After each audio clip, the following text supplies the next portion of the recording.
Ask me who are these boys. Haven't you seen Osoro today in Kisii?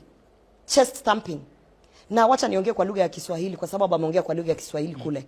Akisema ya kuwa unajua huyu mtu Gachagua ametufanya hivi, anakuja kutuambia nini maneno ya Christmas, yeye anatuambia nini chest thumping. Ati hata angeweza kupata ma MP watano wa kumwekea kura, ati huyu mtu hata ana watu wanawafuata. Huyu mtu wacha usiseme ana watu wanawafuata. Okay. Nyinyi mumekalia wale wajumbe wa Kenya Kwanza mpaka wameingiza baridi.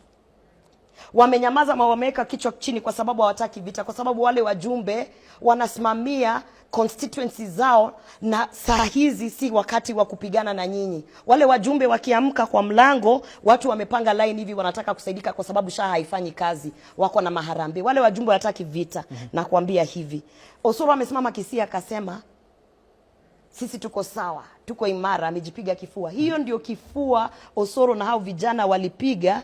Sisi tukijaribu kuambia president wetu hii finance bill wacha turekebishe hivi, wacha turekebishe vile, lakini tukaambiwa status tunyamaze, hiki tutapita. Akina Osoro wakijipiga kifua akisema tuko na numbers.